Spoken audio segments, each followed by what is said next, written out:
엄마가 집에 없었어요. 그래서 학교 갔다 오니까? 네, 없었어요. 그래서 그 다음 날도 안 오시고 그 다음 날도 안 오시고.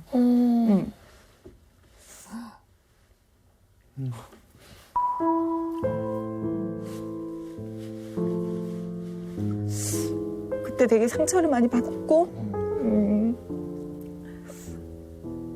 원망도 많이 하고 그랬었는데 그랬겠네요.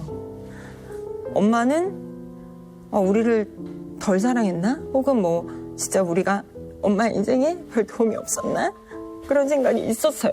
있었고 실제로 그리고 나서 엄마가 집을 나가시고 얼마 안 있다 저희 언니한테는 연락을 했어요, 엄마가. 근데 저한테 연락이 없었던 거예요. 근데 그걸 어떻게 알게 된 거예요? 언니가 얘기를 하더라고요, 나중에. 그래서 그때도 사실은 되게 충격이었고 그래서 엄마에 대한 사랑도 너무 컸지만 원망도 있었고 제 안에. 그래서 더 좀 의지할 곳이 없구나 라고 생각을 했던 것 같고 그냥 약간 너무 힘든 상황을 기억하지 않으려고 하는 게 있는 것 같아요. 그래서 기억이 잘 안 나요. 미소 천사가 나타났어. 진짜 동훈 오빠 맞아요? 아, 맞다니까.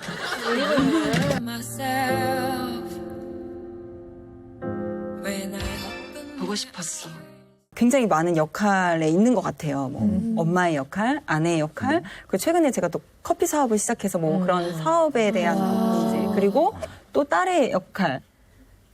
그것들을 왠지 제가 다 일일이 개입해서 뭔가를 완벽하게 하고 싶은 그런 욕심이 있는 것 같아요. 그러다 보니 뭔가 하나가 잘못됐다라는 느낌이 들면 완전 그냥 구석까지 떨어지는 것 같은 나는 쓸모가 없어까지 막 가게 되고 아이고. 내가 못났는데 괜히 이 일들을 시작했구나 막 이런 부분들까지 가다 보니까 이거를 어떻게 해야 될지 오늘 박사님 뵙고 정말 해답을 얻을 수 있을 것 같아서 희망을 가지고 나왔습니다. 네. 아니 근데 옆에서 너무 맞아 하니까. 거의 동원망청이처럼 맞아. 그러다 보니 오늘 박사님 아니 근데 옆 TV를 보시는 모든 엄마들, 충남들이 너무나 공감 많이 하실 것 같아요, 사실. 진짜. 자, 그러면 우리 정아 씨가 얼마나 그 일들을 잘하고 계시는지 정말 잘하고 계시는 것 같거든요. 한번 우리 펼쳐놔 볼까요? 네. 한번 들어봅시다. 네. 아들 둘이면 진짜 전쟁터인데. 그 2살 차이. 나이가 두 지금 살 어떻게 터울이죠. 되죠? 지금 8살, 6살이에요. 배우들 일이라는 게 밤 늦게 끝난다거나 네, 맞아요. 그런 경우들이 맞아요. 거리가 멀다거나 네. 그런 일이 너무 비일비재하거든요. 주로 지방 촬영이 있으면 배우들이 다 같이 가서 그곳에 한 일주일 숙박하고 그리고 다 끝나면 올라오는데 전 계속 왔다 갔다. 어디서부터요? 평창에서 촬영이 있었는데 서울에서 한 3시간만 걸리는데. 네, 거의 한 그렇게 걸리는데도 그 왔다 갔다 했었어요. 거의 매일이요? 거의 매일 그랬던 것 같아요. 자리를 비우게 되면 왠지 너무 더 불안하고 일일이 막 다 체크를 전화해서 계속 막 물어봐야 되고 해야 되는 스타일인 것 같아요. 그래서 너무 바쁘지 않아요, 그럼? 바쁜데 좀 괜찮겠지 하면 꼭 뭐가 하나가 문제가 생기더라고요. 아이 뭐 준비물을 빼뜨렸다든지 숙제를 못 해갔다든지. 아니 근데 두 분도 아이가 있으시잖아요. 네. 진짜 그 똑같은 상황이면은 어떻게 생각하세요? 진짜? 네, 어떻게 생각하세요? 전 이와 같은 상황이 불과 몇 주 전에 있었어요. 매일 갔어요, 집에. 가다가 내가 가도 어차피 잘 때 들어가서 잘 때 나와야 되는 그런 스케줄인 거예요. 그런 경우에 딱 하루만 마지막에 그 숙소에서 자게 되었는데요.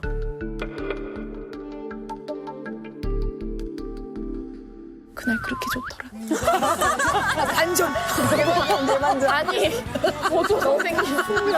제가 막 SNS에 올리고 난리가 나서 들떠 있는 나를 발견했어요.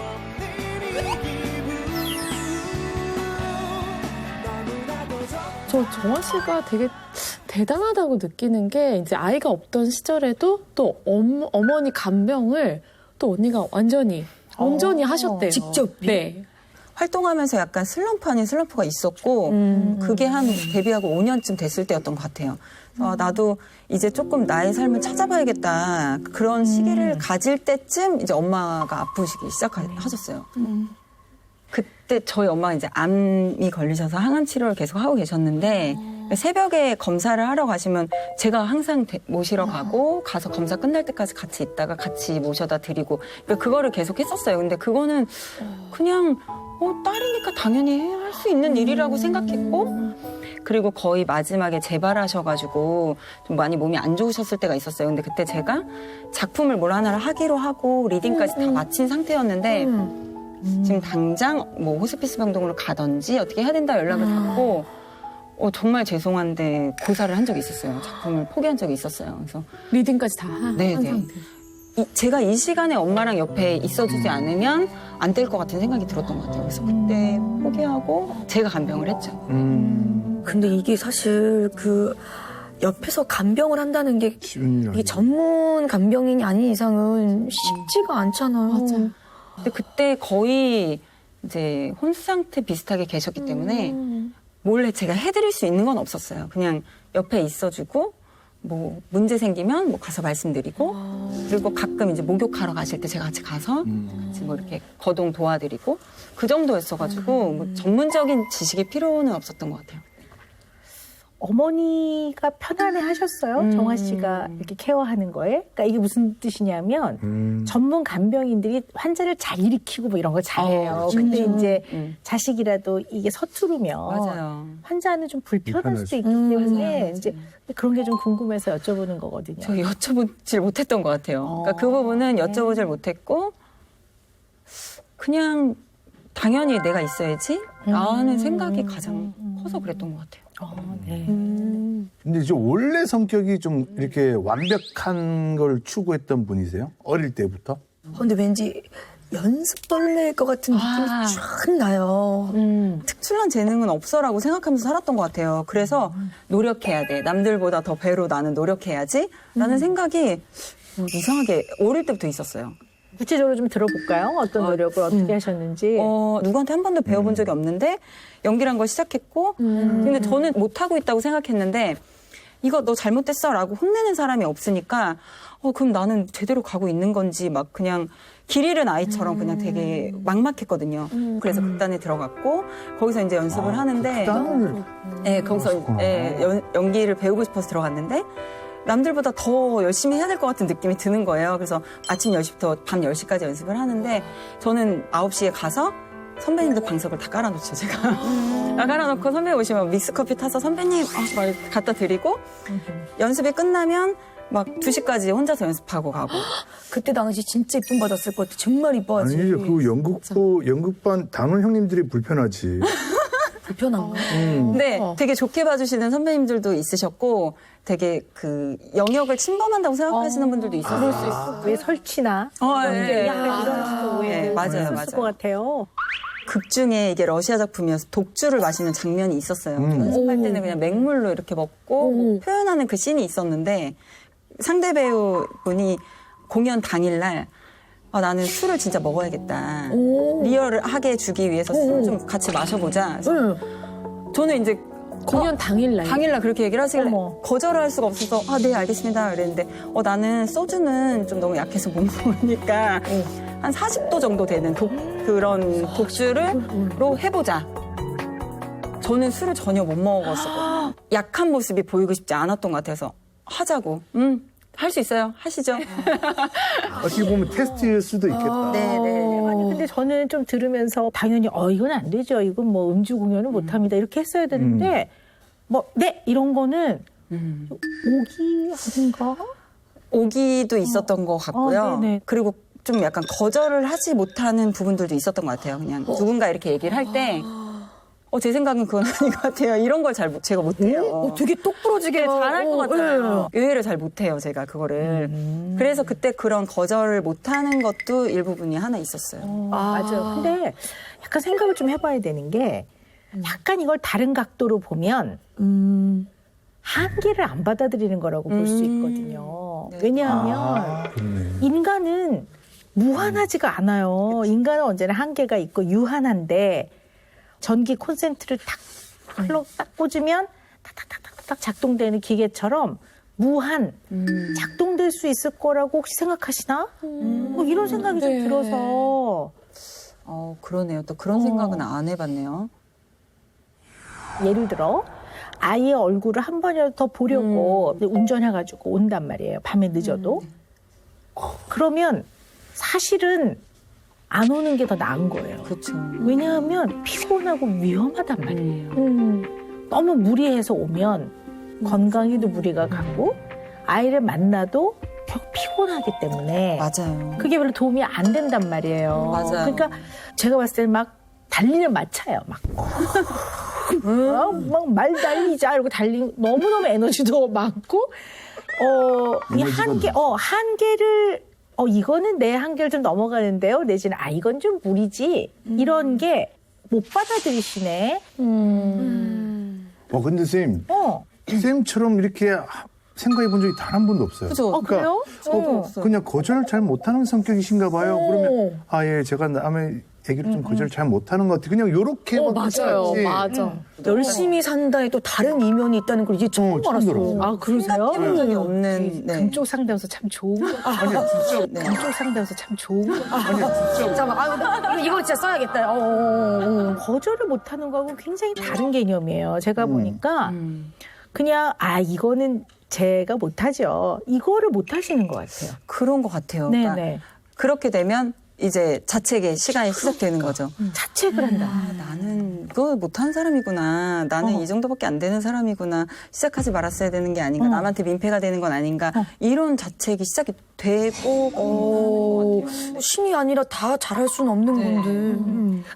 사실은 제가 뭐 배우가 되고 싶어서 된 게 아니고 길거리 캐스팅으로 우연하게 이제 데뷔를 하게 됐어요. 그래서 그럴만해요. 그럼요.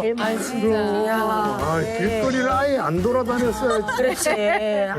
아닙니다. 그래서 저는 참 운이 좋았다고 생각을 하는데 이걸 내가 계획하고 내가 이걸 어떤 방향으로 가겠다라고 해서 연기를 한 게 아니고 기계처럼 일했던 것 같은 생각이 들어요. 근데 그러다 보니까 처음에는 되게 신기하고 재밌고 새로웠던 일들인데 이게 막 4년, 5년이 되다 보니 조금 많이 힘들었던 것 같아요. 근데 또 친구들은 다 나를 그냥 연예인으로만 보고 뭔가 마음을 나눌 수 있는 친구가 없고 그 활동을 하는 동안에 인터뷰하거나 이럴 때 질문을 받으면 정화 씨는 무슨 색깔 좋아해요? 뭐 제일 좋아하는 게 뭐예요? 뭐 맛있는 거 뭐 좋아해요? 뭐 이런 물어보면 제가 저에 대해서 아는 게 하나도 없더라고요. 그러니까 대답을 나 무슨 색깔 좋아했더라? 이거 질문 받았으니까 하나 만들어야 되겠구나.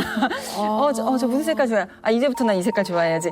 약간 이렇게 갔던 것 같아요. 그러니까 약간 나에 대해 너무 몰랐고 내가 뭘 잘하는지 뭘 했을 때 행복한지 전혀 모르는 상태로 계속 살아왔던 것 같아요.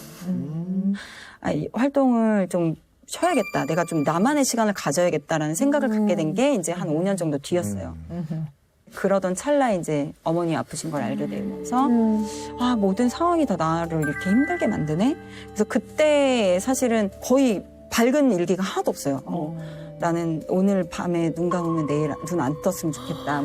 당장 그냥 사라져 버렸으면 좋겠다. 그 당시 일기 보면. 네, 그때 정말 심지어 그냥 진짜 죽고 싶다 막 이런 것도 되게 많았고 병원에 가서 검사도 받아보고 실제로 우울증 진단을 받았고 약도 처방을 받아서 약도 한동안은 먹었었고 그래서 불면증도 되게 심했었고 그래서 그때 좀 제일 제 인생에 있어서 좀 제일 힘들었던 시기가 남들이 이렇게 봤을 때 굉장히 화려하고 좋아 보였던 그 시기가 아니었나라는 생각이 좀 들어요.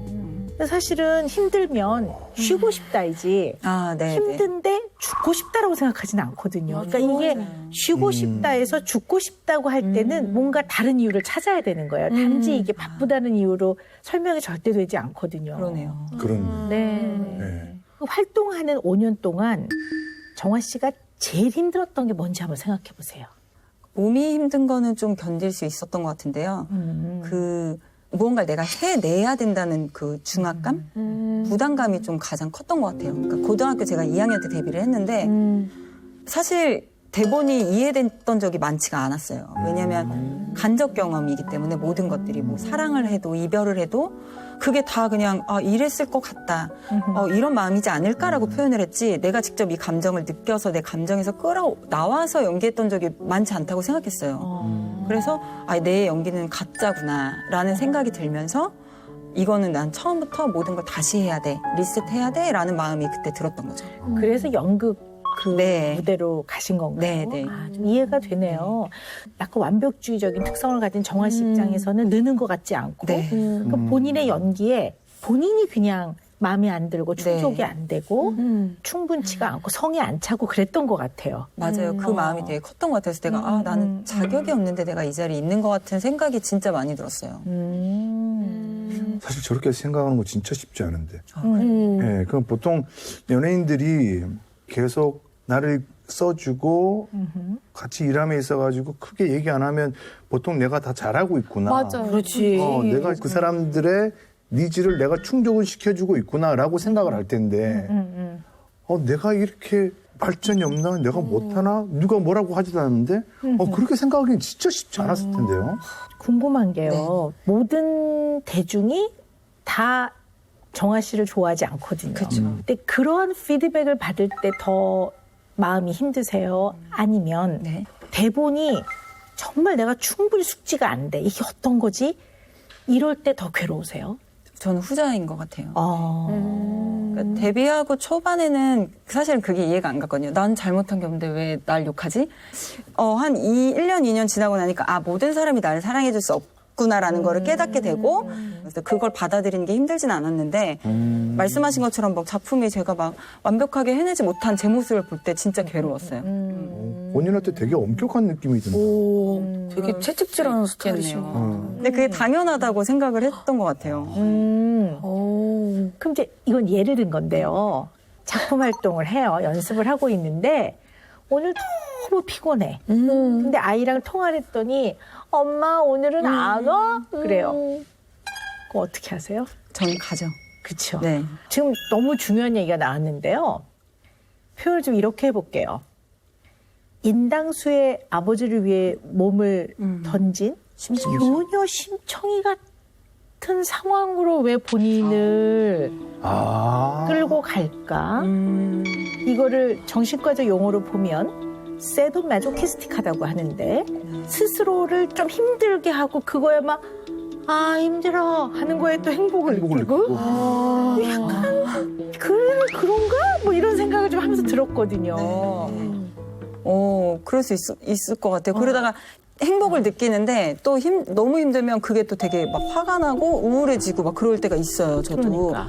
이렇게 힘들게 했는데 왜 근데 상황은 나아지지 않고 내가 뭘 잘못했나? 라고까지 갈 수 있는 상황인 것 같아요. 그러니까 정화 씨는 다른 사람으로부터 칭찬을 받는 게 중요한 게 아니라 자기가 자기 스스로를 바라볼 때 교녀 심청이의 자리에 자기가 있어야 되는 것 같아요. 그래야지만 본인 스스로가 안정감을 느끼는 것 같거든요. 그런 것 같아요. 남이 뭐라고 하는 건 중요하지 않고요. 그러니까 내가 오늘 하루 숙소에서 편안하게 있으면 잘못하고 있는 것 같아. 맞아요. 그러면 그 어.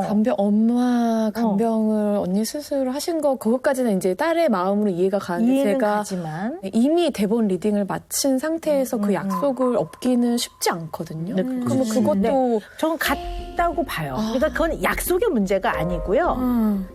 컴프로마이즈라고 또 영어 단어로 표현하죠. 타협, 협상? 그게 잘 안 되시는 것 같아요. 예를 들어 상황이 어머니를 24시간 케어를 해야 되면 보통은 간병인을 두고 금요일 오후부터 가시고 제가 주말엔 있고요. 주중에는 해주시고요. 뭐 이런 게 이제 잘 타협을 보는 건데 그걸 잘 못하시는 것 같아요. 나 김정화는 이런 사람이야. 이래야만 해. 라는 데에는 몸이 편하면 잘못하는 것 같고 뭔가 이렇게 되게 내가 노력 안 하는 거. 그렇지. 노력 안 하는 거 네. 죄책감이 느껴지는 것 같고 약간 극한 상황에 힘들게 본인을 거기 둬야 그거를 극복하고 해내는 걸 통해서 내가 좀 안정을 찾고 만족을 느끼는 면이 있지 않나? 너무 힘들다. 그런 것 같아요. 지금 말씀하신 거 보니까 네. 엄마 간병했을 때도 그랬던 것 같아요. 내가 있어야 돼, 내가 해야 돼, 라는 것 때문에 진짜 한 달 동안 거의 잠을 잘 못 자서 거의 임종하시는 날 제가 거의 병원에서 진짜 꾸벅꾸벅 엄청 졸았어요. 제가 회진을 도시는 교수님이 오셨는데 저 그때도 계속 꾸벅꾸벅 졸고 있었어요. 그래서 저기 빨리 동생분 깨우라고 이제 엄마 얼마 안 남으셨으니까 빨리 깨우라고 이럴 정도로 근데도 잠에 너무 취해가지고 못 일어나다가 결국 마지막에 임종만 지켜볼 수 있었거든요. 그러니까 그간 제 몸을 굉장히 혹사시켰던 것 같아요. 근데 그게 내 할 도리고 내가 이렇게 노력해야만 맞는 거고 라는 생각이 저는 아직까지도 그렇게 생각을 했었거든요. 그게 저는 맞았다라고 생각을 했고 돌아가시고 나서 그래서 오히려 조금 더 후회는 없었어요. 제가 그동안 그건 아프신 그렇겠죠. 시간 동안 제 옆에 있었고 추억도 많이 만들었고 그래서 아 그래 그게 맞는 거구나라고 지금까지 생각하면서 살았거든요.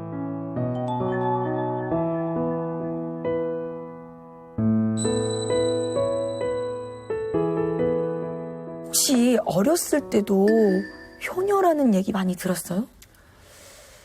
어렸을 때 저희 부모님이 좀 불화가 많이 있었어요. 집안에 많이 다투셨고 싸우는 모습을 항상 많이 봤고 근데 언니가 자꾸 방황을 하니까 그게 또 싸움의 원인이 돼서 더 싸우시고 그래서 그냥 나라도 말 잘 들어야겠다. 그러니까 나라도 엄마 속 썩이지 말아야겠다.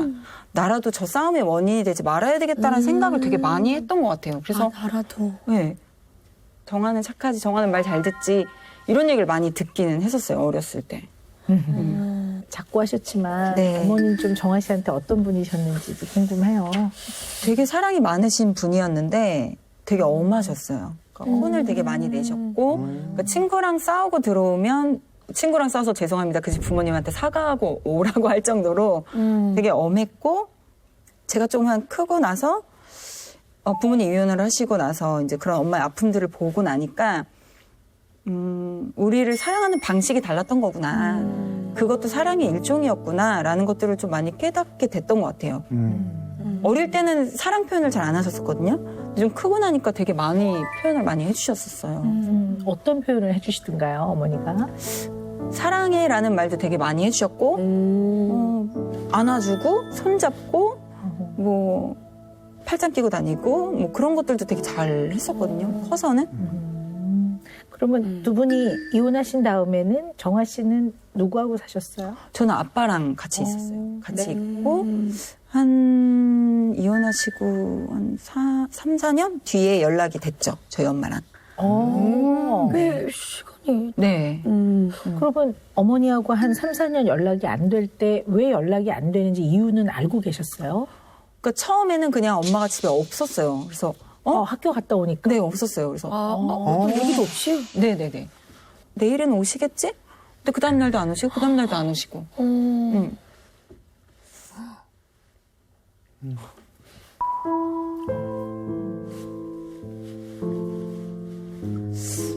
그때 되게 상처를 많이 받았고 원망도 많이 하고 그랬었는데 그랬겠네요. 엄마는 우리를 덜 사랑했나? 혹은 뭐 진짜 우리가 엄마의 인생에 별 도움이 없었나? 그런 생각이 있었어요. 있었고 실제로 그리고 나서 엄마가 집을 나가시고 얼마 안 있다 저희 언니한테는 연락을 했어요. 엄마가. 근데 저한테 연락이 없었던 거예요. 근데 그걸 어떻게 알게 된 거예요? 언니가 얘기를 하더라고요. 나중에. 그래서 그때도 사실은 되게 충격이었고 그래서 엄마에 대한 사랑도 너무 크지만 원망도 있었고 제 안에 그래서 더 좀 의지할 곳이 없구나 라고 생각을 했던 것 같고 그냥 약간 너무 힘든 상황을 기억하지 않으려고 하는 게 있는 것 같아요. 그래서 기억이 잘 안 나요. 그러니까 그게 일부러 잊었던 것 같아요. 그럴 수 있습니다. 너무 아픈 기억들은 생생하게 기억을 하면 너무 상처가 되고 그 상처가 건드려지면 견딜 수가 없어서 정말 기억에서 지우는 게 아니라 저 마음 깊은 곳에 저만큼 묻어두는 거죠. 그래서 일상에서는 의식적으로 잘 안 떠올라요. 그 생각을 해봐도 잘 기억이 안 나지만 사실 기억 속에 없는 것은 아닙니다. 네, 그리고 저 밑면에 묻어둔 그 감정들은 일상을 살아가면서 꼭 그 일이 아니어도 그 감정을 건드리는 일상의 일들이 참 많습니다. 그러면 이제 딱 건드려졌을 때 마음 안에서 확 증폭이 되죠. 그 괴로움이. 그러면서 이제 거기서부터 많은 반응들이 나오게 되죠. 그래서 어쩌면 효녀 심청이처럼 아무한테나 그러는 것 같지는 않고요. 굉장히 소중한 사람들한테는 그러는 것 같아요. 거의 생존의 한 방울을 다 써서 본인이 완전히 문드러진다고 느낄 만큼 해야 그 위치에 본인을 둬야 가치 있는 사람이라고 생각하는 것 같아요. 우리가 외출을 할 때나 집을 나갈 때나 꼭 얘기해야 합니다. 안 그러면 자녀들은 너무 불안합니다. 그리고 유기불안이라고 하거든요. 버려지는 것 같은 이제 그런 불안이 생기기 때문에 다 큰 정화 씨지만 그 유기불안이 있었을 것 같아요. 그래서 이제 몇 년 후에 어머니를 만나게 됐을 때 보살핌 필요한 어머니를 정화 씨가 마치 엄마처럼 보살핀 거예요. 그래야지만 다시 유기되지 않을 것 같고 또 사랑받을 것 같고 또 내가 가치 있는 사람이다라고 느끼셨던 것 같아요. 이거 굉장히 무의식적인 얘기입니다. 이게 뭐 그렇게 의식에 떠오르는 건 아닌데요. 아마 어머니가 아버지랑 이혼을 하시게 된 데에는 이유가 여러 가지일 겁니다. 어찌 하나이겠습니까? 근데 막내 딸이 18이 됐을 때 마음을 먹고 나가신 것 같아요. 이제는 많이 커서 이제 내가 좀 없어도 그래도 조금 자기 삶을 생활을 할 수 있지 않을까 이런 생각을 했을 때 아마 어머님이 나가신 것 같아요. 누구를 위해 누군가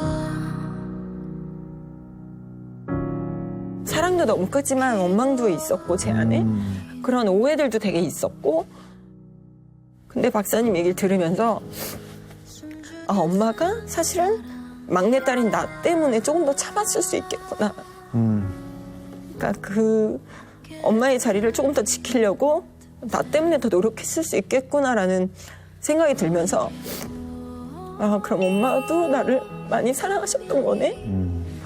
라고 엄마한테 직접 들은 건 아니지만 엄마의 생각과 이야기를 박사님의 입을 통해서 조금 아 그래 나도 사랑받았었구나라는 걸 조금 위안이 됐던 것 같아요. 그 지금 이렇게 정화 씨 얘기 듣고 선생님의 얘기를 들어보면 정화 씨 얘기는 없는 것 같아. 좋은 딸의 얘기는 있고 좋은 엄마의 얘기도 있고 좋은 배우로서의 얘기도 있는데 김정화 씨라는 사람에 대한 얘기는 언뜻 기억에 남는 게 없는 것 같아요. 감정의 습관이라는 게 그렇게 되어져 왔던 것 같아요. 어릴 때부터 착해야 했고 활동을 하면서도 민폐 끼치면 안 되니까 씩씩해 보여야 됐고 네, 그런 것들이 조금 그냥 습관화되지 않았을까. 그래서 바꾸려고 해도 사실은 쉽지는 않을 것 같아요. 제가 막 제 감정대로 막 살고 이게 쉽지는 않을 것 같은데 그래도 나에 대해서 아, 내가 이래서 이렇게 되었구나. 내가 이런 감정들이 이래서 이런 마음이었구나라는 것들을 오늘 좀 많이 얻어가는 것 같아서 좀 해소가 많이 되긴 하는 것 같아요. 네. 그렇게 막 쌍코피 터지게 안 해도 그냥 원래 가치 있는 인간이에요. 사람은 태어남과 동시에 그냥 가치 있는 인간이에요. 한계를 인정하지 못하면 달리는 마차에 불을 계속 지르는 거가 되기 때문에 나중에는 활활 타서 재만 남아요. 그게 번아웃입니다. 그래서 그런 어차피 우리가 꽤 오래 살아가야 되잖아요. 인생을. 하루만 살고 죽을 게 아니니까 우리 정아 씨가 그런 걸 좀 잘 알면 도움이 될 것 같습니다. 네. 평창에서 어떨 때는 좀 주무시고 오시고 언니 엄청 좋더라고요. 아이들하고 영상 통화하고 어쩔 때는 테스트해 보겠어요. 네. 모든 역할을 다 잘하고 싶어요가 고민이었던 우리 네. 김정아 고객님께 내려주시는 오은영 박사님의 네. 매직. 네. 뭐죠? 나 있고 너 있다. 그러니까 너하고 나는 아무리 가까운 사이라도 기본적으로 한계가 있고 너와 나는 자웅동체가 아니다 이런 의미예요. 그건 자식도 그렇고 부모도 그렇고 배우자도 그렇습니다. 이게 이기적으로 살라는 얘기가 아니라 나를 잘 보살피고 나를 잘 보호하는 거는 장기적으로 중요한 사람과 지내는데 너무 중요한 면입니다. 그래서 나 있고 너 있다. 내가 있어야 네.